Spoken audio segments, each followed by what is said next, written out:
Hello, it's nice to see you again.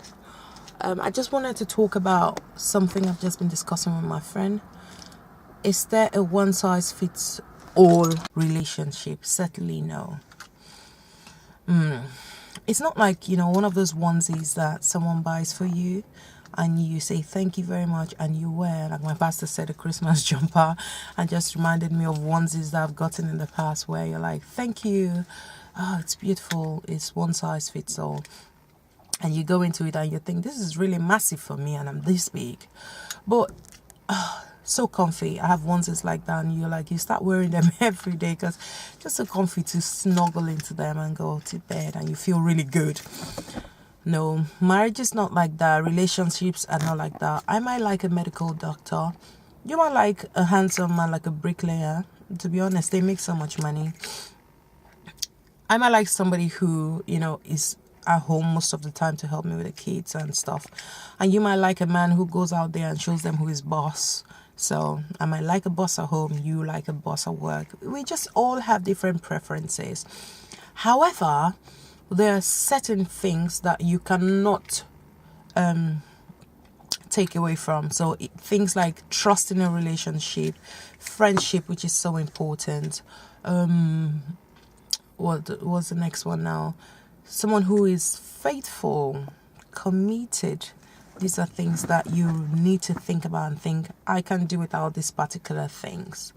So one size can never fit all, but there are things that you must make sure, characteristics of a relationship, the strength of a relationship, the virtues and values in a relationship, standards that you cannot change. Now, it might be that you're into what the media says. So you see all these beautiful relationships. Like my friend was saying today to me, "Oh, Delphine, why is it that there are so many perfect relationships out there, and marriages always look perfect and all of that?"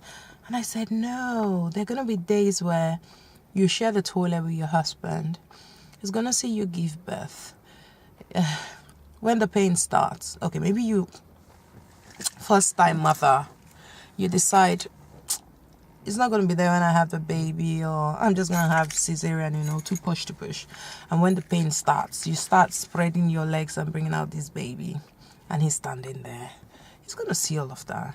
There might be times when, reality, people poop themselves, and the husband or the wife gets to clean them up. Would you rather a carer or somebody comes to clean you up if you're sick or anything? We never know. Life is funny like that. You never know what it will bring. I'm not saying we pray to be sick or anything, but when you think about marriage, think about someone who is always going to be there through thick and thin.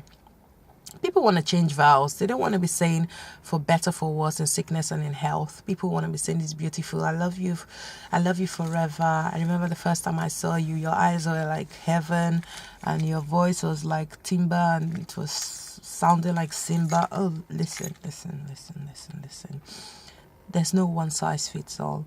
Your Jane might have a handsome, tall, short man, fat man, whatever. But when they get home, you might just be giving her the raps with all the technical, as my kids say, KO. Oh, he killed. And I kept saying, what's KO? KO? I thought it was like killed. And like, you don't use that term in my house. They're like, no, we're talking about the PlayStation. KO, that's knocked out. So it might just be that your friend's husband is such a hunk, but when they get in, maybe he can't even manage the finances, gambles away the money.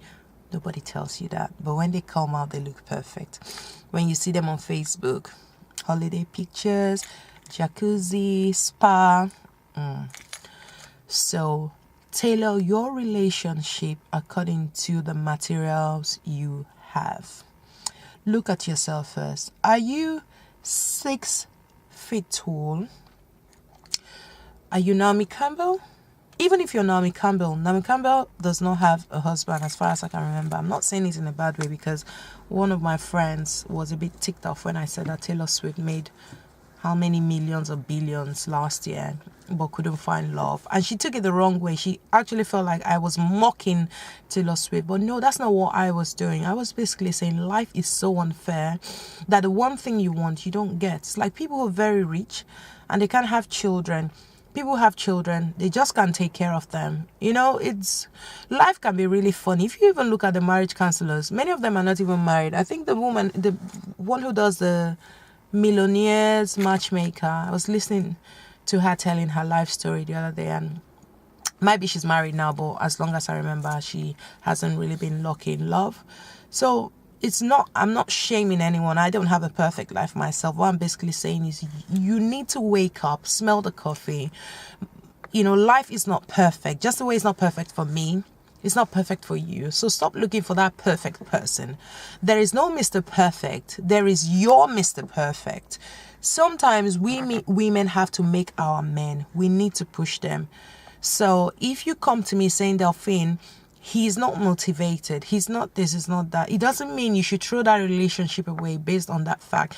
It might be that you are the one who needs to ginger him. You need to push him. You need to set him in the right direction. You need to help him with his CV. I'm not saying you should go for a jobless man, but I don't like it when people say, someone came to me and said she was getting married, and the first thing you ask is, what does he do? Oh, I don't think that can sustain you. It's very important to find out what he does.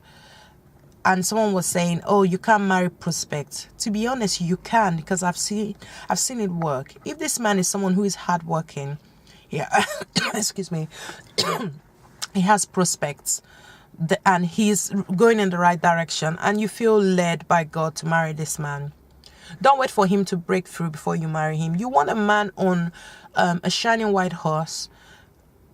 But the thing is, in reality, somebody has to put him on that horse. So you want somebody else to put him on the white horse, and then he will now fly over to you, and then you take him away.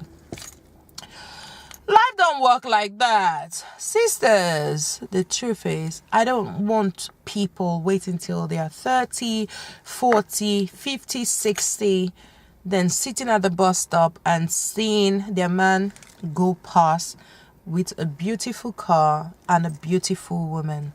That would be another discussion. Small boys matter, and it's something we need to talk about in another video. But wrapping this up, one size doesn't fit all. Let me know what you want me to talk about. Leave a comment below. I'm going to be talking a lot about relationships, and the reason why I started YouTube is because I want to debunk that fact that the media portrays that relationships are so perfect. Give me one celebrity that has it all perfect. I'm not saying that has a long marriage. I'm saying has it all perfect. Married with kids, happy, not fighting, not arguing, not in the media falling out drunk, not in the media sleeping with somebody else, being unfaithful, not in the media for not paying taxes. Just life is just so beautiful. Nothing wrong. Kids growing up well. Kids not stressing them out. Kids not on drugs.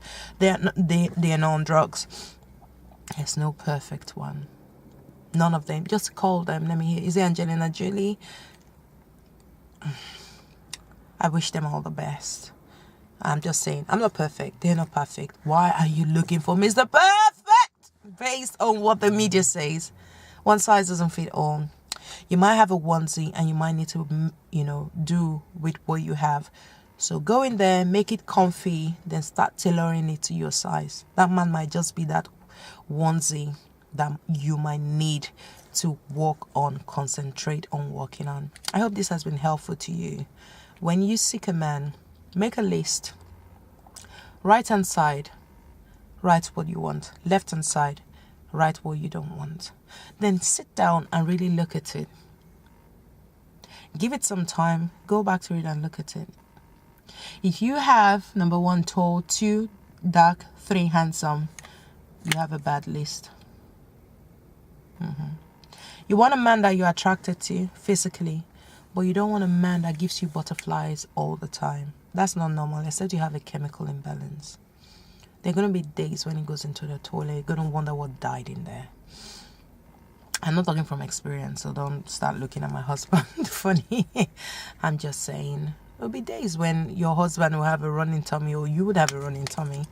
You lock yourself in the toilet. And if you live in London, where we don't have like 16 toilets, like in the States or in Nigeria where houses are so big and everything, then you're gonna be stuck in one small toilet with this honky man, you know. And then you're gonna see real life.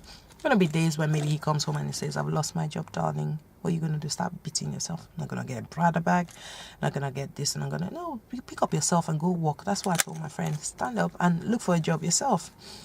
Or you like someone I know who said to someone, "You have a 4-bed. I would rather have 5 beds. So let's move house." They're still in that same house. Where is the money gonna come from? In fact, the man is owing so much on that house. So let me know what you want us to talk about. But when you're looking for a marriage that works, leave the media, leave all the photoshopping and all the lies that they portray to you. Even Beyonce doesn't look as good as she, you know, looks in some magazines. You need to see that picture that was brought out about her before photo, her after photo. You need to look at Kate Moss. As slim as she is, she's slimmer than me. She has cellulite. I don't even have cellulite, but I'm 7 times fatter than her. So you see, nothing fits all. Let's talk later. Subscribe, leave a comment, and I'll see you. Bye for now. Bye.